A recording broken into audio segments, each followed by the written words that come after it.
Hello ಎಲ್ಲರೂ ಹೇಗಿದ್ದೀರಾ? ಎಲ್ಲರೂ ಚೆನ್ನಾಗಿದ್ದೀರಾ ಅಂತ ಅಂದ್ಕೊಂಡಿದ್ದೀನಿ. ನಾನು ಕೂಡ ತುಂಬಾ ಚೆನ್ನಾಗಿದ್ದೀನಿ. ಇವತ್ತು ಬೆಳಗ್ಗೆಯಿಂದ ವ್ಲಾಗ್ನ ಶುರು ಮಾಡಿದ್ದೀನಿ. ಹಾಗೆ ನನ್ನ ಮಗಳ ಸ್ಕೂಲ್ ಕೂಡ ಸ್ಟಾರ್ಟ್ ಆಗಿದೆ. ಇವತ್ತು ಮಂಡೇ.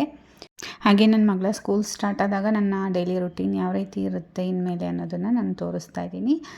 ಹಾಗೆ ಇದೇ ರೀತಿಯೇ ಇರುತ್ತೆ ಅಂತ ಹೇಳೋಕ್ಕಾಗಲ್ಲ. ಒಂದೊಂದು ಸಲ ಬೇಗ ಎದ್ದೇಳ್ತೀನಿ, ಒಂದೊಂದು ಸಲ ಲೇಟಾಗಿ ಎದ್ದೇಳ್ತೀನಿ. ಇವತ್ತು ಆಲ್ಮೋಸ್ಟ್ ಒಂದು 5:30 5:45 ಹಾಗೆ ಎದ್ದು ಫ್ರೆಶ್ ಅಪ್ ಆಗಿ ಬರೋಷ್ಟರಲ್ಲಿ ಒಂದು 6 o'clock ಆಗಿತ್ತು. ನೈಟ್ ಫುಲ್ ಮಳೆ ಬಂದಿರೋದ್ರಿಂದ ನೋಡ್ತಾ ಇರ್ಬೋದು, ಒಂಥರ ವೆದರ್ ಕೂಡ ತುಂಬಾ ಚೆನ್ನಾಗಿ ಕಾಣ್ತಾ ಇದೆ. ಹಾಗೆ ತಣ್ಣಗಿದೆ ವೆದರು. ಇವತ್ತು ಅವಳಿಗೆ ಬಾಕ್ಸಿಗೆ ಕೂಡ ಕಟ್ಟಬೇಕು, ಸ್ನ್ಯಾಕ್ಸು ಮತ್ತು ಲಂಚ್ ಎರಡೂ ಕಟ್ಟಬೇಕು ಬಾಕ್ಸ್ಗೆ. ಹಾಗೆ ಹಾಲಿನ ಕೆನೆನ ಫಸ್ಟ್ ಹಾಲು ಕಾಸಿಬಿಟ್ಟು ಹಾಲಿನ ಕೆನೆ ತೆಗೆದಿಟ್ಕೊಂಡ್ಬಿಡ್ತೀನಿ ಬೆಳಗ್ಗೆ ಎದ್ದ ತಕ್ಷಣವೇ. ಮತ್ತು ಇನ್ನೊಂದು ಸಲ ಕಾಸಿದಾಗ ಮತ್ತೆ ಒಂದು ಸ್ವಲ್ಪ ಬರುತ್ತೆ, ಅದನ್ನು ಕೂಡ ತೆಗೆದಿಡ್ತೀನಿ. ಲಾಸ್ಟ್ ಟೈಮು ಒಂದು ಸಿಕ್ಕಾಪಟ್ಟೆ ಬೆಣ್ಣೆ ಬಂದಿತ್ತು, ಹಾಗೆ ತುಪ್ಪನೂ ಕೂಡ ತುಂಬಾ ಚೆನ್ನಾಗಿ ಬಂದಿತ್ತು. ಈ ಸಲ ಆಲ್ಮೋಸ್ಟ್ ಒಂದು ಬಾಕ್ಸ್ ಮತ್ತೆ ಫಿಲ್ ಆಗ್ತಾಯಿದೆ. ಅದು ಒಂದು ಬಾಕ್ಸ್ ಪೂರ್ತಿ ಕಂಪ್ಲೀಟ್ ಆದಮೇಲೆ ಮತ್ತೆ ನಾನು ಅದನ್ನು ಬೆಣ್ಣೆ ತೆಗೆದು ತುಪ್ಪ ಮಾಡ್ತೀನಿ. ಹಾಗೆ ಬೆಳಿಗ್ಗೆ ಬ್ರೇಕ್ಫಾಸ್ಟ್ಗೆ ಟೊಮೊಟೊ ಬಾತ್ ಮಾಡೋಣ ಅಂತ ಅಂದ್ಕೊಂಡಿದ್ದೆ. ಎಲ್ಲ ತರಕಾರಿನ ಎಲ್ಲ ಕಟ್ ಮಾಡಿ ಇಟ್ಕೊಂಡು ಹಾಗೆ ಮಸಾಲೆ ಎಲ್ಲ ರುಬ್ಕೊಳ್ಳೋದಕ್ಕೆ ಕೂಡ ರೆಡಿ ಮಾಡಿ ಇಟ್ಕೊಂಡಿದ್ದೀನಿ. ಒಂದು ಅರ್ಧ ಗಂಟೆಲೆಲ್ಲ ಟೊಮೊಟೊ ಬಾತ್ ಎಲ್ಲ ರೆಡಿ ಆಯಿತು. ಎಲ್ಲ ತೊಗೊಂಡಿರೋದನ್ನೆಲ್ಲ ಎತ್ತಿ ವಾಪಸ್ ಇಡ್ತಾಯಿದ್ದೀನಿ. ಅದಾದಮೇಲೆ ಅವಳಿಗೆ ಮತ್ತೆ ಲಂಚಿಗೆ ನಾನು ಒಂದು ಚಪಾತಿ ಕಟ್ಟೋಣ ಅಂತ ಅಂದ್ಕೊಂಡಿದ್ದೀನಿ. ಚೀಸೆಲ್ಲ ಹಾಗೆ ಇತ್ತು, ಅವಳು ಇರಲಿಲ್ಲ ಅಲ್ವಾ, 1 ಮಂತ್ ಅವ್ರ ತಾತ ಮನೆಗೆ ಹೋಗಿದ್ಲು. ಸೊ ಹಾಗಾಗಿ ಚೀಸ್ ಚಪಾತಿ ಮಾಡಿ ಕಟ್ಟೋಣ ಅಂತಂದು ಮಾಡ್ತಾಯಿದ್ದೆ. ಏನೂ ಇಲ್ಲ, ಒಂದು ಚೀಸ್ನ ಕಟ್ ಮಾಡಿ ಈ ರೀತಿ ಚಪಾತಿ ಮೇಲೆ ಹಾಕಿದರೆ ಆಯಿತು ಅಷ್ಟೇ. ಅದ್ರ ಮೇಲೆ ಸಾಸ್ ಬೇಕಿದ್ರೆ ಹಾಕ್ಬೋದು, ಮತ್ತು ಆರೋಗ್ಯನೂ ಬರುತ್ತಲ್ವ, ಅದು ಹಾಕಿದ್ರೆ ಇನ್ನೂ ತುಂಬಾ ಚೆನ್ನಾಗಿ ಟೇಸ್ಟ್ ಬರುತ್ತೆ. ಇದ್ರ ಜೊತೆಗೆ ತರಕಾರಿ ಏನಾದರೂ ಕೂಡ ಹಾಕ್ಬೋದು. ಬಟ್ ಅವಳು ಏನು ಬೇಡ, ನನಗೆ ಅದಷ್ಟೇ ಸಾಕು, ಹೊಟ್ಟೆ ತುಂಬುತ್ತೆ ಅಂತಂದು ಹೇಳ್ತಾಳೆ. ಸೊ ಹಾಗಾಗಿ ನಾನು ಅದಷ್ಟೇ ಇಡ್ತಾಯಿದ್ದೀನಿ. ಈಗ ನಾನು ಅಡುಗೆ ಮಾಡೋ ಅಷ್ಟರಲ್ಲಿ ಅವಳು ಕೂಡ ಎದ್ದು ಬ್ರಷ್ ಮಾಡ್ತಾ ಇದ್ದಾಳೆ. ಅವ್ರ ಪಪ್ಪನೇ ಎದ್ದೇಳಿಸ್ಬಿಟ್ಟು ಅವಳಿಗೆ ಬ್ರಷ್ ಮಾಡಿ ಸ್ನಾನ ಮಾಡಿಸ್ಕೊಂಡು ಕರ್ಕೊಂಬರ್ತಾರೆ. ಅವಳು ಎದ್ಲು ಅಂದರೆ ನನ್ನ ಮಗನೂ ಕೂಡ ಎದ್ದು ಬಂದುಬಿಡ್ತಾನೆ, ಅವಳ ಜೊತೆಗೆ ಮಲ್ಕೊಂಡಿರ್ತಾನಲ್ವ. ಹಾಗಾಗಿ ಅವಳು ಎದ್ದ ತಕ್ಷಣವೇ ಅವನು ಎದ್ದು ಬಂದುಬಿಡ್ತಾನೆ. ಎತ್ಕೋ ಅಂತಿದ್ದ, ಮತ್ತು ಎತ್ಕೊಳ್ಳಿಲ್ಲ ಅಂತಂದರೆ ಹಠ ಮಾಡ್ತಾನೆ ಬೆಳಿಗ್ಗೆ ಎದ್ದ ತಕ್ಷಣ ಅಂತಂದು ಎತ್ಕೊಂಡೇ ಮಾಡ್ತಾಯಿದ್ದೆ. ಅವಳಮ್ಮ ಸಂಡಿಗೆ ಕರ್ಕೊಡು, ನನಗೆ ಬಸ್ಸಲ್ಲಿ ಬರ್ತಾ ತಿಂತೀನಿ ಅಂತಂದು ಹೇಳ್ತಾಯಿದ್ಲು. ಅದಕ್ಕೋಸ್ಕರ ಒಂದು ಸ್ವಲ್ಪ ಕರೆದಿದ್ದೆ, ಬಟ್ ಅವಳೇನು ತಿನ್ನಲಿಲ್ಲ, ಹಾಗೆ ತೊಗೊಂಬಂದಿದ್ಲು, ಟೈಮ್ ಆಗಲಿಲ್ಲ ಅಂತಂದು. ಹಾಗೆ ಬಾಕ್ಸಿಗೆ ಟೊಮೊಟೊ ಬಾತು ಮತ್ತು ಸ್ವಲ್ಪ ಭುಜಿಯಾನ ಇಡ್ತಾಯಿದ್ದೀನಿ. ಅವಳು ಯಾವುದಾದ್ರೂ ತಿನ್ನಲಿ, ಒಂದು ಸ್ನ್ಯಾಕ್ಸು ಮತ್ತು ಲಂಚ್ ಅಂತ ಬಿಡ್ತಾರೆ. ಹಾಗಾಗಿ ಚಪಾತಿ ಸ್ನ್ಯಾಕ್ಸಿಗೆ ತಿನ್ನಲಿ, ಹಾಗೆ ರೈಸ್ನ ಬೇಕಾದರೆ ಲಂಚಿಗೆ ತಿನ್ನಲಿ ಅಂತಂದು ಎರಡನ್ನೂ ಕೂಡ ಪ್ಯಾಕ್ ಮಾಡ್ತಾಯಿದ್ದೀನಿ. ಸ್ನ್ಯಾಕ್ಸ್ಗೆ ಜಾಸ್ತಿ ಟೈಮ್ ಕೊಡಲ್ವಂತೆ, 9:30 ಹಂಗೆ ಬಿಡ್ತಾರೆ. ಅಂದರೆ ಇಲ್ಲೊಂದು ಸ್ವಲ್ಪ ಮನೇಲಿ ತಿನ್ಕೊಂಡು ಹೋಗಿರ್ತಾಳಲ್ವ, ಹಾಗಾಗಿ ಲೈಟಾಗಿ ಒಂದು 10 ಮಿನಿಟ್ಸ್ ಅಷ್ಟೇ ಬಿಡ್ತಾರೆ ಮಕ್ಕಳಿಗೆ ತಿನ್ನಲಿ ಅಂತಂದು. ಇವಳು ಬೇಗ ತಿನ್ನೋದಿಲ್ಲ, ಹಾಗೆ ಉಳಿಸ್ಕೊಂಬಂದುಬಿಡ್ತಾಳೆ ಸ್ನ್ಯಾಕ್ಸ್ ಏನಾದರೂ ಇಟ್ಟರೆ. ಸೊ ಹಾಗಾಗಿ ಚಪಾತಿ ಎಷ್ಟು ತಿಂತಾಳೋ ತಿನ್ನಲಿ, ಅದಾದರೆ ಸ್ವಲ್ಪ ಹೊಟ್ಟೆ ತುಂಬುತ್ತೆ ಅನ್ನೋದಕ್ಕೋಸ್ಕರ. ಮನೇಲಿ ಸರಿಯಾಗಿ ತಿನ್ನಲ್ಲ, ಅರ್ಜೆಂಟಿಗೆ ಹಾಗೆ ಹೋಗ್ಬಿಡ್ತಾಳೆ. ಹಾಗೆ ಅದ್ರ ಜೊತೆಗೆ ಒಂದು ಫ್ರೂಟ್ನ ಕೂಡ ಇಟ್ಟಿರ್ತೀನಿ, ಬನಾನಾ ಅಥವಾ ಮ್ಯಾಂಗೋ, ಆ್ಯಪಲ್ ಯಾವುದು ಅವಳು ಇಷ್ಟಪಟ್ಟು ಕೇಳ್ತಾಳೋ ಅದನ್ನ ಇಡ್ತೀನಿ. ಅವಳು ಇಡು ಅಂದರೆ ಮಾತ್ರ ಫ್ರೂಟ್ ಇಡ್ತೀನಿ, ಇಲ್ಲ ಅಂತಂದರೆ ಇಡಲ್ಲ. ಮತ್ತು ಜಾಸ್ತಿ ಆದರೆ ಅವಳಿಗೆ ನಿದ್ದೆ ಬಂದುಬಿಡುತ್ತೆ ಸ್ಕೂಲಲ್ಲಿ, ಹಾಗಾಗಿ ಅವಳು ಎಷ್ಟು ತಿಂತಾಳೋ ಅಷ್ಟೇ ಇಡ್ತೀನಿ. ಹಾಗೆ ಅವಳಿಗೆ ತಲೆ ಬಾಚ್ತಾ ಇದ್ದೆ. ನನ್ನ ಮಗ ಕೂಡ ಏನೇನೋ ಆಟಾಡ್ತಾ ಇದ್ದ, ಅವಳಂದರೆ ತುಂಬ ಇಷ್ಟ. ಇಷ್ಟು ದಿನ ಇರಲಿಲ್ಲಲ್ವ, ಇವಾಗ ಜೊತೆಗಿದ್ದಾಳೆ ಅಂತಂದು ಫುಲ್ ಖುಷಿ ಪಡ್ತಾನೆ ಆಟಾಡೋದಕ್ಕೆ. ಲಂಚು ಹಾಗೆ ಬ್ಯಾಗ್ ಕೂಡ ಎಲ್ಲ ರೆಡಿ ಮಾಡಿಟ್ಟೆ, ಬುಕ್ಸ್ ಎಲ್ಲ ಇಟ್ಟು, ಹಾಗೆ ಬಾಟಲೆಲ್ಲ ಫಿಲ್ ಮಾಡಿ ಇಟ್ಟೆ. ಹಾಗೆ ID ಕಾರ್ಡು ಎಲ್ಲನೂ ಕೂಡ ರೆಡಿ ಮಾಡಿಡಬೇಕು, ಇಲ್ಲ ಅಂತಂದರೆ ಮರ್ತೋದ್ರೆ ಮತ್ತೆ ಕಷ್ಟ. ನನ್ನ ತಮ್ಮ ಹಂಗೆ ಆನ್ ದ ವೇ ಹೋಗ್ತಾನೆ, ಅವಳನ್ನ ಬೆಳಿಗ್ಗೆ ಡ್ರಾಪ್ ಮಾಡಿಬಿಡ್ತಾನೆ. ಹಾಗೆ ಬರ್ತಾ ಅವಳು ಸ್ಕೂಲ್ ಬಸ್ಸಲ್ಲಿ ಬರ್ತಾಳೆ. ಹಾಗಾಗಿ ಏನೂ ಟೆನ್ಷನ್ ಇಲ್ಲ, ಬರುವಾಗ ಆರಾಮಾಗಿ ಸೀದಾ ಮನೆ ಹತ್ರನೇ ತಂದು ಇಳಿಸ್ತಾರಲ್ವ, ಹಾಗಾಗಿ ಸೀದಾ ಬರ್ತಾಳೆ. ನಾನು ಕೆಳಗಡೆ ಹೋಗಿ ಕರ್ಕೊಂಬರ್ತೀನಿ ಅಷ್ಟೇ.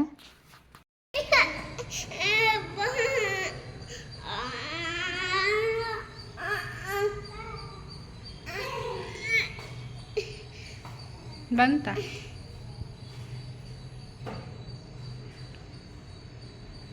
ಇವನಿಗೆ ಆಟ ಆಡೋದಕ್ಕೆ ಯಾರು ಇರಲ್ಲಲ್ವ ನನ್ನ ಮಗನಿಗೆ, ಹಾಗಾಗಿ ಅವಳು ಸ್ಕೂಲ್ಗೆ ಹೋಗ್ತಿದ್ದಾಳೆ ಅಂತಂದು ಅಳ್ತಾ ಇದ್ದಾನೆ, ಅವನು ಹೋಗಬೇಕು ಜೊತೆಗೆ ಅಂತ.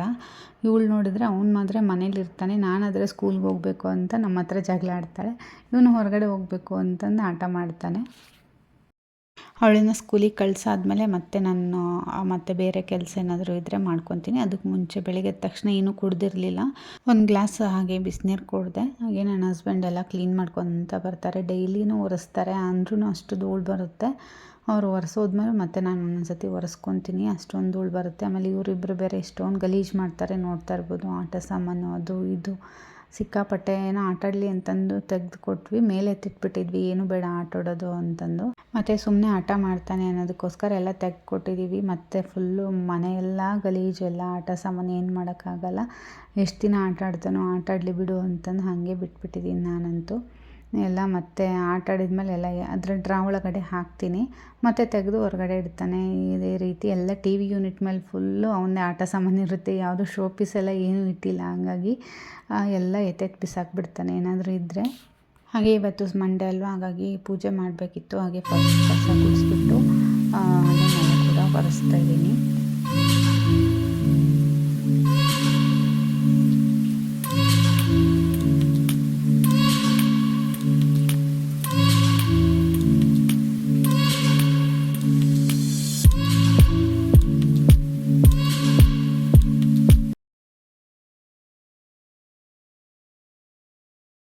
ಹಾಗೆ ಹೊರಗಡೆ ಕಸನೂ ಕೂಡ ಇಟ್ಟು ಬಂದಿದ್ದೆ.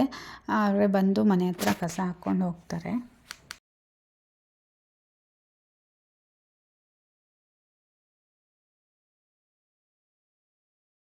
ಹಾಗೆ ಗಿಡದಲ್ಲಿ ಹೂ ಬಿಟ್ಟಿತ್ತಲ್ವ, ಅದನ್ನು ತೊಗೊಂಬಂದು ನಮ್ಮ ಹಸ್ಬೆಂಡಿಗೆ ಕೊಟ್ಟೆ. ಅವ್ರು ಪೂಜೆ ಮಾಡ್ತಾಯಿದ್ರಲ್ವ, ಸೊ ಅದಾದಮೇಲೆ ಬ್ರೇಕ್ಫಾಸ್ಟ್ ಹಾಕಿಬಿಟ್ಟು ನನ್ನ ಮಗನಿಗೆ ತಿನ್ನಿಸ್ದೆ. ಫಸ್ಟ್ ಅವನಿಗೆ ತಿನ್ನಿಸ್ಬಿಟ್ಟೆ. ಅದಾದಮೇಲೆ ನನ್ನ ಹಸ್ಬೆಂಡ್ಗೂ ಕೂಡ ಬ್ರೇಕ್ಫಾಸ್ಟ್ ಹಾಕ್ಕೊಟ್ಟೆ. ಅವರು ಕೂಡ ಟಿಫನ್ ಮಾಡಿಬಿಟ್ಟು ಆಫೀಸ್ಗೆ ಹೊರಟೋದ್ರು.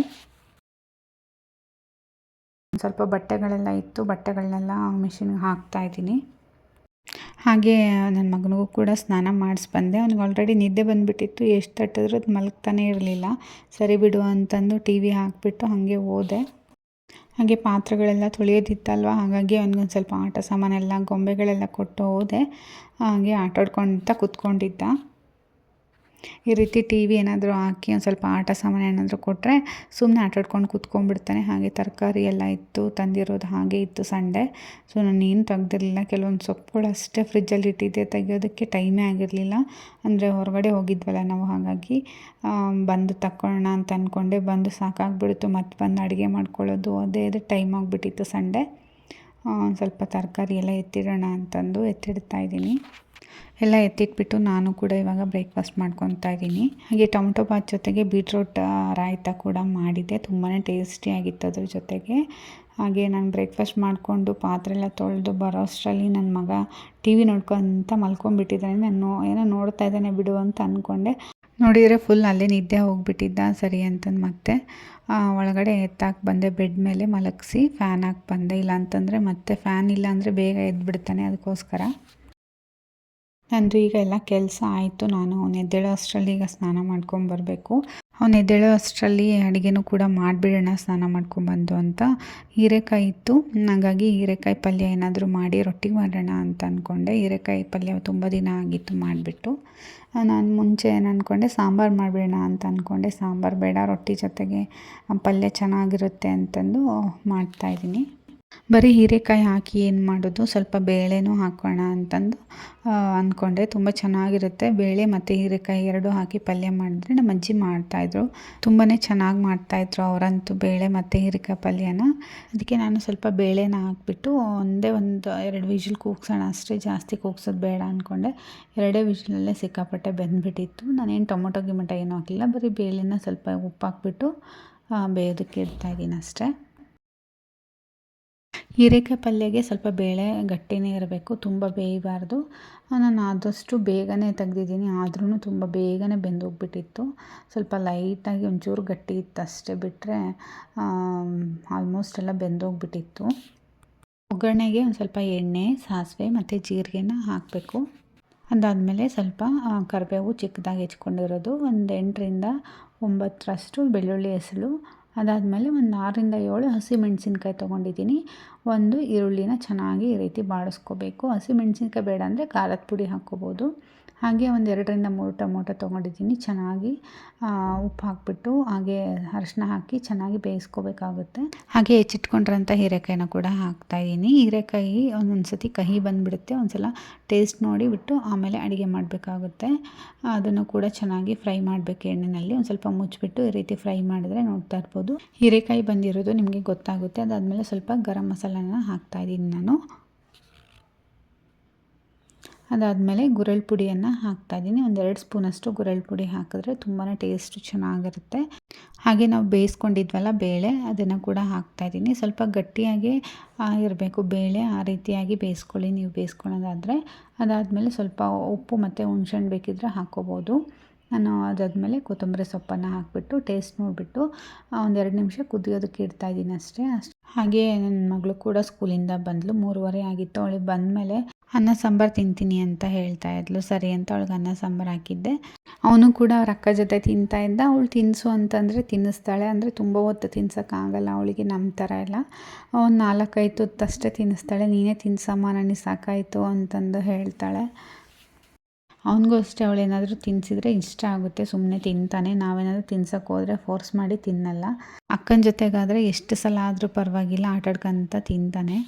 ಹಾಗೆ ಹೀರೆಕಾಯಿ ಪಲ್ಯ ಜೊತೆಗೆ ರೊಟ್ಟಿನೂ ಕೂಡ ರೆಡಿ ಆಯಿತು. ಅದ್ರ ಜೊತೆಗೆ ಈರುಳ್ಳಿ ಮತ್ತು ಸೌತೆಕಾಯಿ ಇಟ್ಕೊಂಡಿದ್ದೀನಿ. ಸ್ವಲ್ಪ ಕೆಂಪು ಚಟ್ನಿ ಮಾಡಿದ್ನಲ್ವ, ಅದ್ರ ಜೊತೆಗೆ ತಿಂತಾಯಿದ್ದೀನಿ. ತುಂಬಾ ಟೇಸ್ಟಿಯಾಗಿತ್ತು. ಈ ವಿಡಿಯೋನ ಇಲ್ಲಿಗೆ ಮುಗಿಸ್ತಾ ಇದ್ದೀನಿ. ಈ ವಿಡಿಯೋ ಇಷ್ಟ ಆಗಿದ್ದರೆ ಲೈಕ್ ಮಾಡಿ, ಶೇರ್ ಮಾಡಿ, ನಮ್ಮ ಚಾನಲ್ನ ಸಬ್ಸ್ಕ್ರೈಬ್ ಮಾಡಿ. Thank you.